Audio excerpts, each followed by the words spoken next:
매일 묵상 23년 4월 9일 주일 그가 부활하셨다. 마가복음 16장 1절에서 8절 말씀. 안식일이 지난 뒤 막달라 마리아와 야고보의 어머니 마리아와 살로메는 예수의 시신에 바르려고 향품을 사두었습니다. 그 주가 시작되는 첫날 이른 아침 해가 막 돋을 때 여인들은 무덤으로 가고 있었습니다. 그들이 서로 말했습니다. 무덤 입구에 있는 돌덩이를 누가 굴려줄까? 그런데 여인들이 눈을 들어보니 돌덩이가 이미 옮겨져 있었습니다. 여인들이 무덤에 들어가 보니 흰 옷 입은 한 청년이 오른쪽에 앉아 있었습니다. 그들은 깜짝 놀랐습니다. 그러자 그가 말했습니다. 놀라지 말라. 십자가에 못 박히신 나사렛 예수를 찾으러 온 것이 아니냐. 예수께서는 살아나셨다. 이제 여기 계시지 않는다. 여기 예수를 눕혔던 자리를 보라. 자, 이제 가서 그분의 제자들과 베드로에게 전하라. 예수께서 너희보다 앞서 갈릴리로 가실 것이며 그분의 말씀대로 거기서 너희가 예수를 보게 될 것이다. 여인들은 넋을 잃고 벌벌 떨면서 무덤에서 도망쳐 나왔습니다. 너무나 무서워 아무에게 어떤 말도 할 수가 없었습니다. 아멘.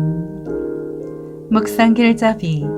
주님의 부활이 그 누구도 부정할 수 없는 역사적 사실임을 알고 흔들리지 않는 믿음으로 생명의 복음을 전하게 합니다.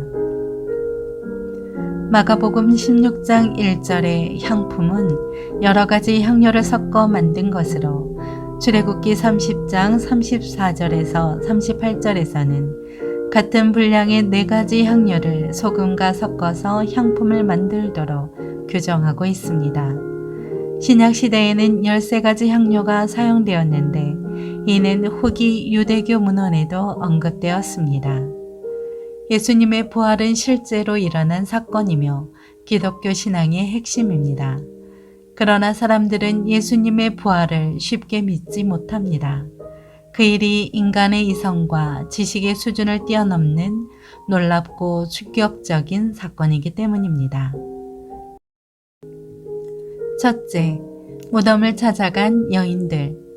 예수님이 십자가에서 돌아가신 후 그분의 부활을 기대하거나 기다린 사람은 아무도 없었습니다. 예수님을 사모하는 마음으로 그분의 무덤을 찾았던 여인들도 마찬가지였습니다. 그녀들은 예수님의 시신에 바를 향품을 가져가며 무덤 입구를 막을 돌을 어떻게 치워야 할지만을 생각했습니다.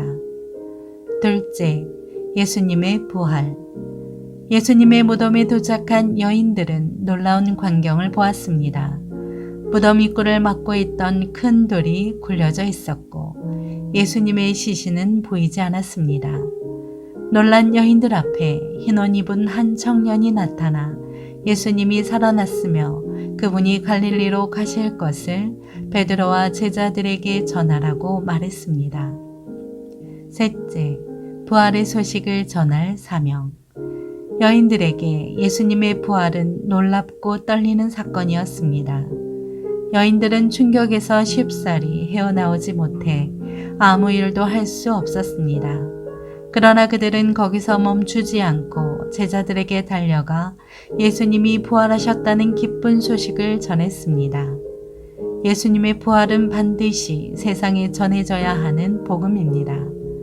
예수님이 부활하셨다는 분명한 증거들이 있고 부활하신 예수님을 직접 만난 사람들도 많습니다. 세상은 예수님의 부활을 믿으려고 하지 않습니다. 그래도 우리는 분명 부활하시고 살아계신 예수님을 전해야 합니다. 그것은 믿음과 부활의 소망을 선물로 받은 자의 사명이요 기쁨입니다. 삶의 적용. 주님께 믿음을 구하십시오. 우리는 이미 십자가 사건의 전말과 이후 부활 사건, 그리고 제자들의 순교와 이후의 교회사를 알고 있습니다. 이렇게 다 알고 있어도 믿지 못하는 사람들이 많습니다. 하물며 예수님 당시에는 어떻겠습니까? 믿지 못하는 것이 당연하고 믿음이 흔들리는 것이 당연합니다. 믿음은 주님이 주셔야 합니다. 그래서 믿음 없음을 고백하고 예수님께 믿음을 구해야 합니다. 믿음 없는 저를 도와주십시오. 기도는 정직하게 여기에서 출발해야 합니다. 역사적 사실과 근거들을 제시하며 부활하신 예수님을 사람들에게 전합시다. 기도합니다. 주님, 부활하신 예수님을 전하는 일을 늘 감사와 기쁨으로 감당하게 하옵소서. 예수님의 이름으로 기도합니다.